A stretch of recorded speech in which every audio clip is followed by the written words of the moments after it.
আসসালামু আলাইকুম ওয়া রাহমাতুল্লাহি ওয়া বারাকাতুহু। ইন্নাল হামদালিল্লাহ ওয়াসসালাতু ওয়াসসালামু আলা রাসূলিল্লাহ ওয়া বা'দ। সম্মানিত দর্শক শ্রোতা, কাছে দূরে, দেশে কিংবা প্রবাসে, যে যেখানে বসে টিভির পর্দায় অথবা ইউটিউব চ্যানেলে আমাদের দেখছেন, শুনছেন, সবাইকে জানাই আন্তরিক শুভেচ্ছা ও অভিনন্দন। প্রিয় দর্শক শ্রোতা, আপনারা জানেন এই অনুষ্ঠানে প্রতিদিন কোরআন সুন্নাহর আলোকে আলোকিত জীবন গড়ার নির্দেশনা দেয়া হয়। নির্দেশনা দেন দেশের বিশিষ্ট ইসলামিক স্কলাররা। সেই ধারাবাহিকতায় আজ আমরা আমন্ত্রণ জানিয়েছি দেশের একজন তরুণ আলেমে দ্বীনকে। আজ আমাদের সঙ্গে যোগ দিয়েছেন জামিয়া ইসলামিয়া হাজী মিসির আলী নারায়ণগঞ্জের সম্মানিত শিক্ষা সচিব, খতিব এবং তরুণ ইসলামী গবেষক মুফতি আনসারুল্লাহ ইরফানী। আসসালামু আলাইকুম রহমতুল্লাহ। ওয়ালাইকুম আসসালাম রহমতুল্লাহ বারাকাতুহু। মোহতারাম, কেমন আছেন? আলহামদুলিল্লাহ, ভালো আছে। আপনি কেমন আছেন? আলহামদুলিল্লাহ। প্রিয় দর্শক শ্রোতা, আজ আমরা যে বিষয়ে কথা বলবো সেটি হলো কোরবানির ফাজাইল ও মাসাইল। আর অল্পদিন পরেই মুসলমানদের অন্যতম বড় উৎসব ঈদুল আযহা। ঈদুল আযহায় কোরবানি করা হয়ে থাকে। এই কোরবানি রয়েছে বিশেষ ফজিলত, রয়েছে এর বিশেষ বরকত, রয়েছে এর পেছনে ব্যাকগ্রাউন্ড বা ঐতিহাসিক মূল্য, তাৎপর্য এবং তার বিশেষ রহস্য, হিকমা। কোরবানির ফজিলত এবং এর সম্পর্কিত মাসাইল জানা এই সময়ে আমাদের সবচেয়ে গুরুত্বপূর্ণ একটি বিষয়। তাই অতি সংক্ষেপে আমাদের সীমাবদ্ধ সময়ের মধ্যে আমরা কোরবানির ফজিলত সম্পর্কে জানব কিভাবে কোরবানি করতে হয়, কোরবানির পশু কেমন হবে, কিভাবে জবাই করতে হবে এবং এর সম্পর্কিত কিছু হিকমা বা অন্তর্নিহিত গূঢ় রহস্য।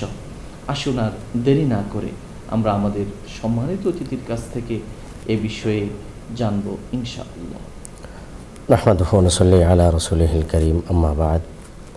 ক্বালা আল্লাহু তাআলা ইন্না আ'তাইনাকাল কাউসার ফাসাল্লি লিরাব্বিকা ওয়ানহার। সাদাকাল্লাহু মাওলানাল আযীম। শুকরিয়া করছি আলোকিত প্রতিদিনের পরিবার উপস্থাপক সহ সকলের, যারা আজকে অত্যন্ত সময় উপযোগী কোরবানির ফাজাইল ও মাসাইল সম্পর্কে একটি আলোচনার জন্য ব্যবস্থা করেছেন স্টুডিওতে।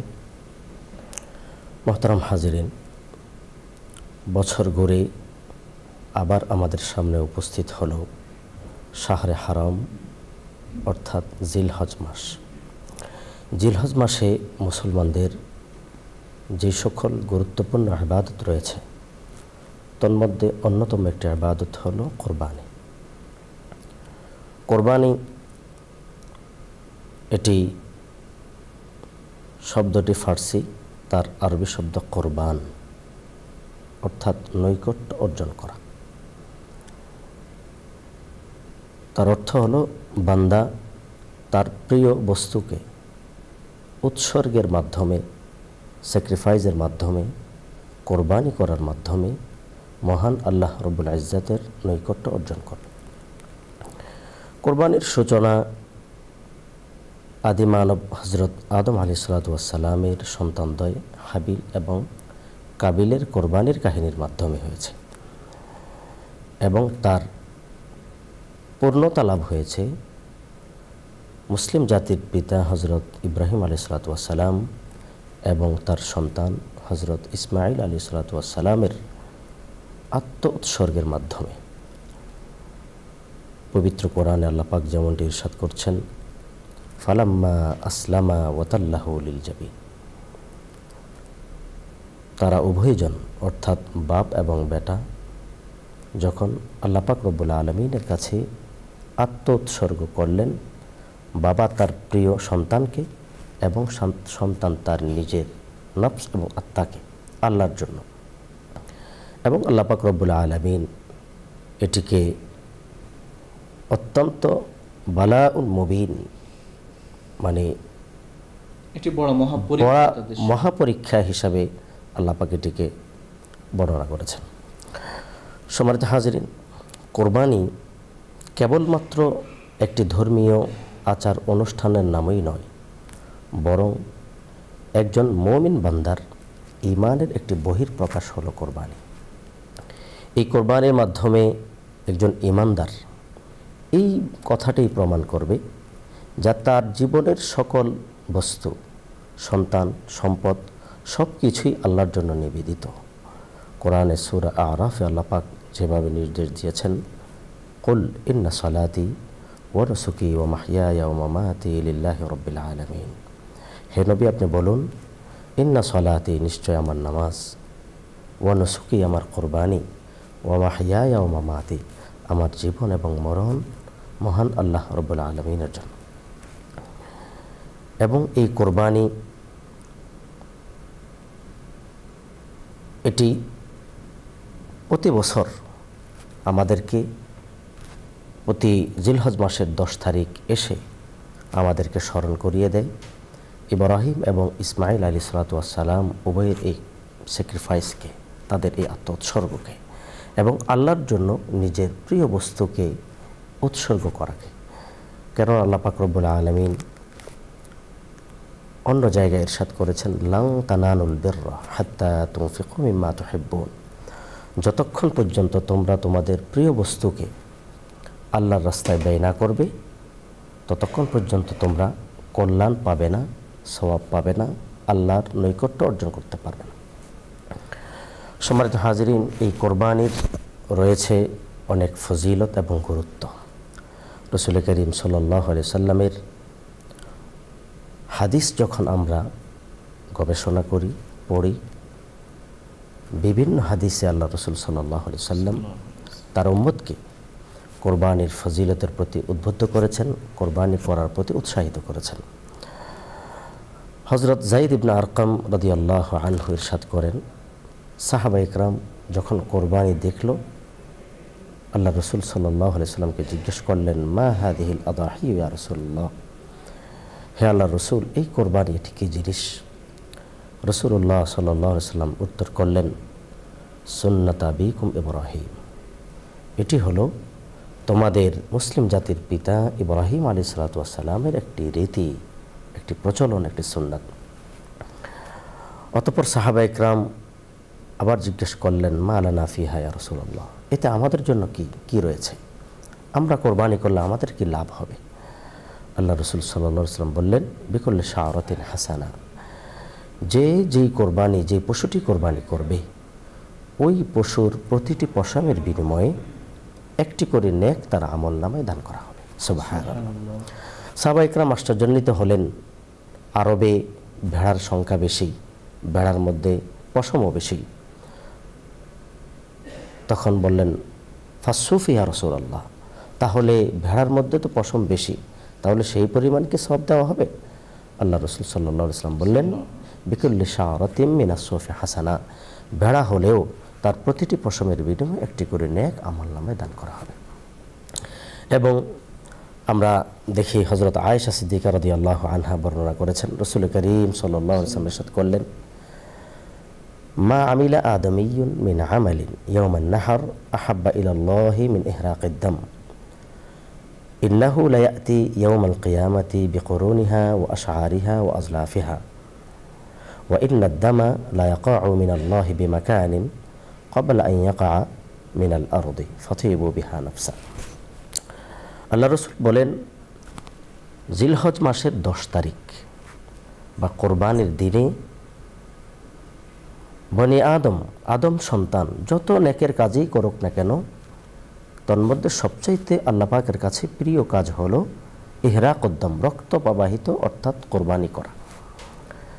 এই দিনে যত লাখ এবং কোটি টাকা সাদাকা করুক না কেন, আল্লাহ পাকের কাছে কোরবানির চাইতে উত্তম অন্য কোনো কাজ নয়। এবং যখন একজন মানুষ কোরবানি করবে, কোরবানির পশুর রক্ত মাটিতে পড়ার আগেই আল্লাহ পাকের কাছে কবুল হয়ে যায়। সুবহানাল্লাহ। ইন্নামা ইয়াতাকাব্বালুল্লাহু মিনাল মুত্তাকিন, আল্লাহ পাক মুত্তাকিদের এই মুখলিসপূর্ণ, ইখলাসপূর্ণ আমলগুলোকে আল্লাহ পাক কবুল করে নেন। এভাবে কোরবানির আরও অনেক ফজিলত রয়েছে। রাসূল করিম সাল্লাল্লাহু আলাইহি ওয়াসাল্লাম ইরশাদ করেছেন, সাম্মিনু দাহায়াকুম, তোমরা তোমাদের কোরবানির পশুটি মোটা তাজা এবং হৃষ্টপুষ্ট দেখে ক্রয় করো। ফাইন্নাহা আলা সিরাতি মাতায়াকুম, কেননা এটি ফুলসিরাতে তোমাদের জন্য বাহন হবে। সুবহানাল্লাহ। তো সম্মানিত হাজিরিন, এই কোরবানির আরও অনেক ফজিলত রয়েছে। স্বল্প সময়ে আমরা কিছু মাসাইল জানার চেষ্টা করব। এই কোরবানি কে দিবে, কখন দিবে, কতটুকু পরিমাণ সম্পদের মালিক হলে কোরবানি ওয়াজিব হয়।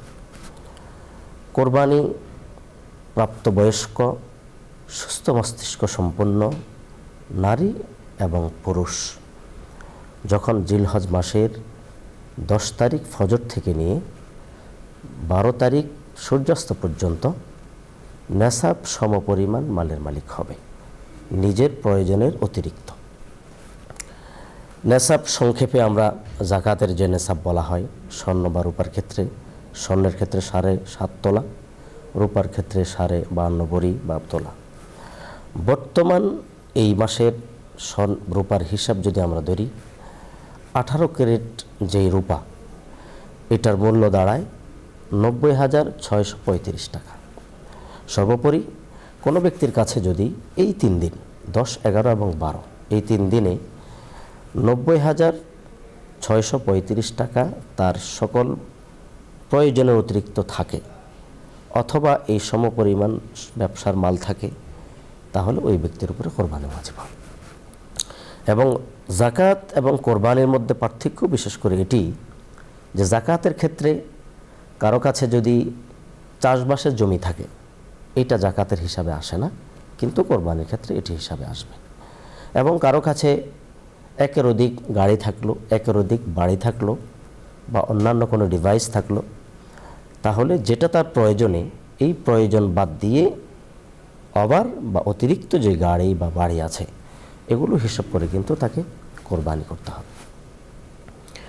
এবং কোরবানি অন্যতম শর্ত হলো প্রাপ্তবয়স্ক হতে হবে। সুতরাং কোনো নাবালেগ শিশু যদি সম্পদের মালিক হয়, তাহলে তারপরে কিন্তু কোরবানি ওয়াজিব হবে না। হ্যাঁ, বাবা মা যদি চায় তাহলে নিজেদের সম্পদ থেকে নাবালক ছেলে বা মেয়ের পক্ষ থেকে কোরবানি করতে পারবে।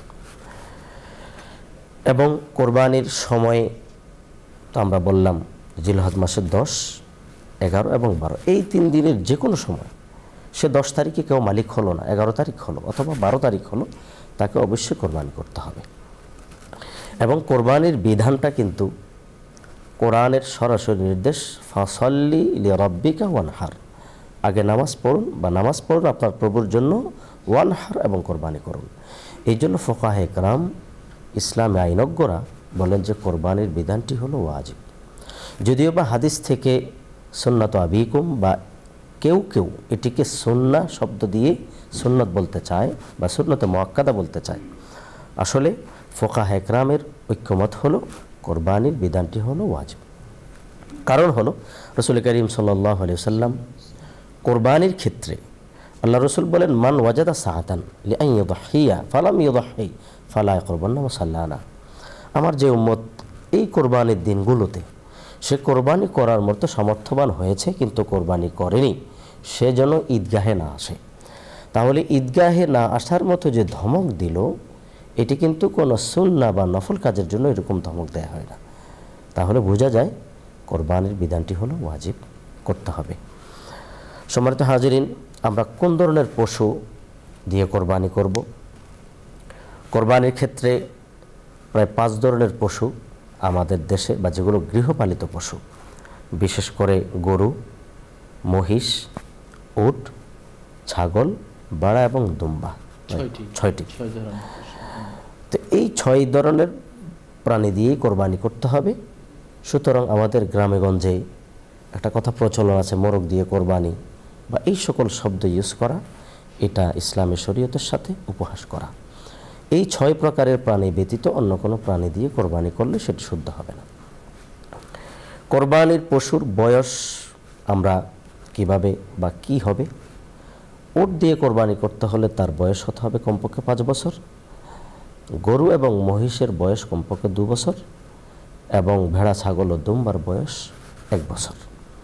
এই ক্ষেত্রে দুম্বা এবং ভেড়ার ক্ষেত্রে এক্সেপশনাল বিষয় হলো, কোনো ভেড়া বা দুম্বা দেখতে যদিও বা বয়স কম কিন্তু দেখতে 1 বছর মনে হয়, তার এই ধরনের 6 মাসের বা এগুলো দিয়েও কোরবানি করা যাবে, তবে সেটি ছাগলের ক্ষেত্রে প্রযোজ্য নয়।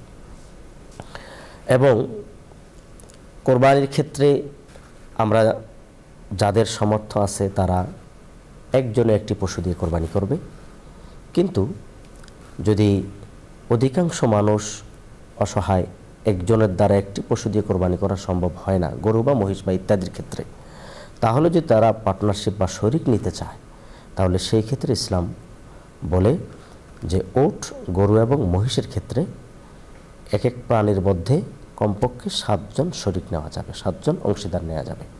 7-এর বেশি নিলে কারো কোরবানি শুদ্ধ হবে না। আর ছাগল বা ভেড়া বা দুম্বা এই ক্ষেত্রে কোনো শরিক নেই, যত দামি হোক না কেন। একটি ছাগলের দাম যদি 20,000ও হয়, সেক্ষেত্রেও একজনই দিতে পারবে, এর মধ্যে শরিক নেওয়া বৈধ হবে না। এবং কোরবানির ক্ষেত্রে কোরবানির অনেকে জানতে চায়, কোরবানির পশুর মধ্যে শুধু কি কোরবানিই করা যাবে, অন্য কোনো কিছু করা যাবে কি না? এই ক্ষেত্রে ইসলামের বিধান হলো কোরবানির নিয়ত করা যাবে। কেউ যদি সন্তানের আকিকা করেনি, কোরবানির সময় করতে চায়, তাহলে এক পশুর মধ্যে আকিকার নিয়ত করতে পারবে। এবং অন্যান্য নফল কোরবানি হোক বা ওসিয়ত হোক, এই সকল নিয়তে কোরবানির পশুর মধ্যে শরীকি হতে পারবে, নিতে পারবে।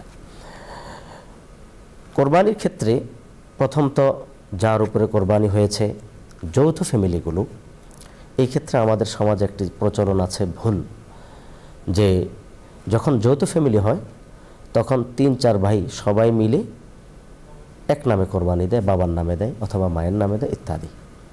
এই ক্ষেত্রে আমাদের জানতে হবে যার উপরে নেশাব ওয়াজিব, যার নেশাব পাওয়া গেছে তাকেই কোরবানি করতে হবে। হ্যাঁ, সে যদি নিজের কোরবানি দেওয়ার পরে তার সম্পদ আছে, সে চাইলে তার মায়ের পক্ষ থেকে বাবার পক্ষ থেকে নফল কোরবানি করবে, সেটা জায়েজ। কিন্তু নিজের নামে কোরবানি না দিয়ে, নিজের উপরে ওয়াজিব কিন্তু সে কয়েকজন মিলে বাবা মার নামে দিল, তাহলে নিজে কোরবানি না করার কারণে সে কিন্তু গুনাহগার হবে। এই জিনিসটা আমাদের লক্ষণীয়, আমাদেরকে লক্ষ্য রাখতে হবে। এবং কোরবানির ক্ষেত্রে অনেক সময় মৃত ব্যক্তির পক্ষ থেকে কোরবানি করা হয়। এই বিষয়টি ইসলাম কি বলে? মৃত ব্যক্তির পক্ষ থেকে মাসালা হলো, যদি কোনো ব্যক্তি মারা যাওয়ার আগে তার সন্তানকে অথবা কাউকে ওসিয়ত করে যায় যে আমার সম্পদ থেকে, আমার পক্ষ থেকে তোমরা কোরবানি করো, ওসিয়ত করে গেলে তখন এই কোরবানির গোশতটা এটি কিন্তু সম্পূর্ণ সদকা করে দিতে হবে। এটি নিজেও খেতে পারবে না, অন্য কাউকে দিতে পারবে, মানে কোনো ধনাঢ্য ব্যক্তি, ধনী ব্যক্তি অথবা আত্মীয় স্বজন যারা ধনী তাদেরকে দিতে পারবে না, এবং অন্য মানুষকেও ধনীদেরকে দিতে পারবে না, সম্পূর্ণ গরিবদেরকে দিতে হবে। আর যদি ওসিয়ত করেনি, ছেলে সন্তান তার বাবা মার পক্ষ থেকে কোরবানি করলো, তাহলে এটা নিজেরাও খেতে পারবে, অন্য অন্য ধনী ব্যক্তিরাও খেতে পারবে, কোনো সমস্যা হবে না। এবং কোরবানির গোশতের ক্ষেত্রে আমাদের সমাজে আল্লাহ পাক রব্বুল আলামিন যে নির্দেশ দিলেন, ওয়াতু'ইমুল কানিআ ওয়াল মু'তার, তাহলে কোরবানির গোশতটা যদি কেউ চাই নিজে সম্পূর্ণ খেয়ে ফেলবে, কোনো সমস্যা নেই। পরিবার বড় হয়, তারা বাইরে দিলে নিজেরা কষ্ট পড়ে যাবে, তাহলে নিজেরা সম্পূর্ণ খাওয়া যাবে। তারপরে যেহেতু এটি একটি সবসময় আসে না, ঐতিহাসিক দিন, এবং ইসলামে এই বিধানের পিছনে কোরবানির বিধানের পাশাপাশি দারিদ্রতা বিমোচন এবং গরিবদের আমিষের অভাব দূর করা, গোশতের অভাব দূর করা, তাদেরকেও একটু সহযোগিতার একটি বিষয় আছে। এই জন্য আল্লাহ পাক রব্বুল আলামিন এদিকে ইঙ্গিত করেছেন, আত'ইমুল কানিআ ওয়াল মু'তার। তাহলে নিজের গোশত অন্তত পক্ষে কিছু অংশ যেন আত্মীয় স্বজনের জন্য থাকে, কিছু অংশ যেন গরিবদের জন্য থাকে। গরিব আবার সমাজে 2 শ্রেণীর হয়, কিছু আছে মানুষের কাছে সওয়াল করে, হাত পাতে ভিক্ষা করে, আবার কিছু আছে তাদের আত্মমর্যাদার কারণে তারা মানুষের দুয়ারে যায় না। তাহলে এই ধরনের ব্যক্তিদের খোঁজ খবর নিয়েও তাদের কাছে পৌঁছানো, এটা আল্লাহ পাক রব্বুল আলামিনের নির্দেশ। এবং কোরবানির মাসাইলের সাথে আরেকটি বিষয় হলো চামড়া। চামড়ার বিষয়টি হলো যে চামড়াও যদি গোশত বা অন্যান্য বিষয়ের মতো তারা ব্যবহার করতে চায়, ব্যবহার করতে পারবে, কোরবানির গোশত, চামড়া, হাড্ডি সব কিছুর ক্ষেত্রেই বিধান হলো এগুলো নিজে ব্যবহার করা যাবে, বিক্রি করা যাবে না।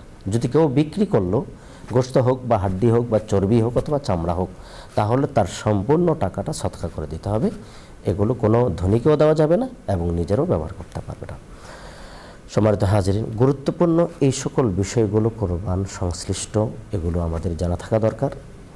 এবার আমরা কিছু সংশ্লিষ্ট বিষয় জানার চেষ্টা করব ইনশাআল্লাহ কোরবানের সাথে। কোরবান যখন আসে তখন আমাদের দেশে বা বিভিন্ন ব্যক্তিবর্গরা কোরবানের এই বিষয়টির উপরে আপত্তি করতে চায়, প্রশ্ন করতে চায় যে কোরবানির মাধ্যমে দেশের অনেকগুলো পশু নষ্ট হয়ে যাচ্ছে, একই দিনে অনেকগুলো পশু ধ্বংস হয়ে যাচ্ছে। এটা একটা দেশের জন্য হুমকি স্বরূপ অনেকে বলতে চায়। তো এই ক্ষেত্রে আমাদের ইসলামের স্পষ্ট কথা হলো, এই পৃথিবী আল্লাহ তাআলার, জমিন আল্লাহর, এই প্রাণীর, এই সকল বস্তুর সৃষ্টিকর্তা আল্লাহ। আমাদের সমাজে মেহমান আসলে বিভিন্ন গরু, ছাগল অথবা মোরগ ইত্যাদি জবাই করা হয়। তাহলে বড় মানুষের সম্মানার্থে মানুষ কোরবানি করে। তাহলে এই ক্ষেত্রে আল্লাহ পাক রব্বুল আলামিন বছরে একটা দিন বা একটা সময় আল্লাহ পাক চেয়েছেন যে আমার দেয়া এই প্রাণী, আমার দেয়া এই সম্পদ থেকে আমার জন্য ব্যয় করো।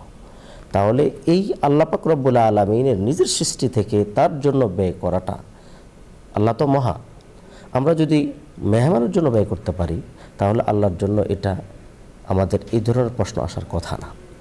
সাথে সাথে আমরা যদিও বা দেখি বাহ্যিক দৃষ্টিতে দেশে অনেকগুলো প্রাণী হানি হয়, নষ্ট হয়, কিন্তু এর পিছনে দেশের জন্য, সমাজের জন্য অর্থনৈতিকভাবে অনেক ধরনের একটি পাওয়ার এবং একটি শক্তি। এই ক্ষেত্রে আমরা দেখি গরুর মালিক, তারপরে খামারের মালিক এটার দ্বারা লাভবান হয়, বাজার ব্যবসায়ীরা লাভবান হয়, এরপরে হাড্ডি দিয়ে মেলামিন যেই প্লেটের ফ্যাক্টরি আছে, চামড়া দিয়ে জুতার ফ্যাক্টরি আছে, তারপরে এই দিনে বিশেষ করে যারা দা বানায় ইত্যাদি, এদের একটা ব্যবসা আছে, চাটাই এদের একটা ব্যবসা আছে। এর পিছনে হাজার হাজার কোটি টাকা দেশের জন্য এটা একটা লাভ হয় এবং বাইরের থেকে পশু আমদানি হয়, রপ্তানি হয়।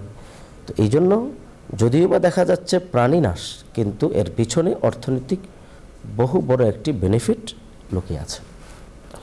এবং আরেকটি প্রশ্ন আসে যে কোরবানির সময় এতগুলো টাকা এই কোরবানি না করে যদি আমরা এই টাকাগুলো ফিলিস্তিনের যে অসহায় মুসলমানরা আছে অথবা কোনো গরিবদের জন্য দিয়ে দেই, তাহলে এই ক্ষেত্রে এটা যৌক্তিক মনে হয় অনেকের কাছে। তো আমরা বলবো যে প্রশ্নটি যৌক্তিক, তবে ইসলামে এমন কোনো বিধান প্রচলন করেনি যে যেই বিধানটি অন্য আরেক বিধানের জন্য প্রতিবন্ধক হবে। ইসলামে অসহায়ের পাশে দাঁড়ানোর জন্য, গরিবের পাশে দাঁড়ানোর জন্য কোরবানির বিষয়টাকে বাদ দিয়ে করতে হবে এমন নয়। ইসলাম কিন্তু অনেকভাবে গরিবের পাশে দাঁড়ানোর জন্য ইসলাম উৎসাহিত করেছে। ইসলাম জাকাতের ব্যবস্থা করেছে, সাদকায়ে ফিতরের ব্যবস্থা করেছে, সাদকায়ে নাফিলার ব্যবস্থা করেছে। প্রত্যেক মানুষ আপন অবস্থান থেকে ব্যয় করবে। ইয়াসআলুনাকা মাযা ইউনফিকুন, আল্লাহ পাক বলেন আপনাকে জিজ্ঞেস করবে কি খরচ করবে, আপনি বলেন কুলিল আফ, প্রত্যেকে আপন অবস্থান থেকে যতটুকু সামর্থ্য আছে তোমরা ব্যয় করো। প্রতি বছর যদি মানুষ সাদকায়ে নাফিলা করে এবং জাকাত যদি যথাযথভাবে আদায় করা হয়, তাহলে দেখা যাবে এই কোরবানি বাদ দিয়ে গরিব, অসহায়, আত্মমানবতার পাশে দাঁড়ানোর প্রয়োজন হবে না, বরঞ্চ জাকাতের টাকা দিয়েই হাজার হাজার গরিব সেখান থেকে তাদের সহায়তা করা যাবে এবং দারিদ্র্য বিমোচন সম্ভব হবে। এই জন্য আমরা কোরবানিকে বাদ দিয়ে গরিবের পাশে দাঁড়ানোর জন্য আমরা চেষ্টা করব না। শুকরিয়া মোহতারাম, আপনি আমাদের বলছিলেন কোরবানির ফাজাইল ও মাসাইল সম্পর্কে। প্রিয় দর্শক শ্রোতা, আলোচনার এই পর্যায়ে আমরা সংক্ষিপ্ত মোনাজাতে অংশগ্রহণ করব। আপনারা চাইলে আমাদের সঙ্গে মোনাজাতে শামিল হতে পারেন। আলহামদুলিল্লাহি রাব্বিল আলামিন, والصلاة والسلام على أشرف الأنبياء والمرسلين وعلى آله وصحبه أجمعين. اللهم لك الحمد كما ينبغي لجلال وجهك وعظيم سلطانك اللهم لك الحمد كله ولك الشكر كله ولك الملك كله ولك الخلق كله بيدك الأمر كله إنك على كل شيء قدير ইয়া রাব্বাল আলামিন। আজ যে বিষয়ে আলোচনা করা হলো, বক্তা শ্রোতা সবাইকে আমল করার তৌফিক দান করুন। আমিন। আল্লাহ যারা কুরবানি নিয়ত করেছেন, আল্লাহ তাদেরকে আল্লাহ সব ধরনের খারাপি থেকে, অনিষ্ট থেকে বাঁচিয়ে যথাযথভাবে সর্বোত্তম পন্থায় কোরবানি করার তৌফিক নসিব করুন। আল্লাহ যাবতীয় আসবাব আপনি ব্যবস্থা করে দিন, অর্থকড়ির ব্যবস্থা করে দিন, নিরাপত্তার ব্যবস্থা করে দিন। আল্লাহ সব ধরনের প্রতিকূলতা থেকে হেফাজত করুন। ইয়া আল্লাহ আমাদেরকে যাবতীয় ফিতনা থেকে রক্ষা করুন। সম্পদের ফিতনা, নারীর ফিতনা, আল্লাহ জীবন জীবিকার ফিতনা থেকে আপনি আমাদেরকে পরিত্রাণ দান করুন। আল্লাহ আপনি আমাদের জীবনকে নিরাপদ করে দিন, আমাদের যাত্রাপথ আমাদের জন্য নিরাপদ করে দিন, আমাদের ঘরগুলো আমাদের জন্য শান্তির ঠিকানা বানিয়ে দিন। আমাদের শুভাকাঙ্ক্ষী, হিতাকাঙ্ক্ষী, আপন জন, প্রিয়জন যে যেখানে আছেন সবাইকে আমন সালামতের সাথে নিরাপদে রাখুন। আল্লাহ আমাদেরকে আফিয়াতের জিন্দেগি দান করুন। আমাদেরকে আল্লাহ অন্তরের দিক থেকে এবং সম্পদের দিক থেকে ধনী বানিয়ে দিন। আমাদের প্রতি আপনার নিয়ামতের পরিমাণ বাড়িয়ে দিন, নিয়ামতের শুকরগুজার বান্দা বানিয়ে দিন। পরকালের জন্য পাথেয় সঞ্চয় করার তৌফিক নসিব করুন। কবরের জন্য প্রস্তুতি নেওয়ার তৌফিক দান করুন। আল্লাহ এই দিনগুলোতে সারা পৃথিবীর বিভিন্ন প্রান্ত থেকে লাব্বাইক মিছিল দিয়ে, লাব্বাইক স্লোগানে মুখরিত করে মক্কা পানে লাখো মানুষ ছুটে আসছেন। আল্লাহ এই বাইতুল্লাহর মুসাফির হিসাবে আপনি আমাদেরকেও শামিল করুন। আল্লাহ যারা গিয়েছেন সেখানে তাদেরকে হজ্জে মকবুল ও মাবরুর নসিব করুন। আল্লাহ হজকে ওসিলা করে বিশ্ব শান্তির ফয়সালা করে দিন। দেশে দেশে যেখানে যেখানে মুসলমানেরা নির্যাতিত, নিপীড়িত, নিষ্পেষিত, আল্লাহ তাদের সবাইকে আপনি উদ্ধার করে দিন। সতত সর্বত্র আপনার পক্ষ থেকে সাহায্যকারী মদদগার পাঠিয়ে দিন। মুসলমানদেরকে কালিমায়ে তাওহীদের শামিয়ানায় জড়ো হওয়ার তৌফিক দিন।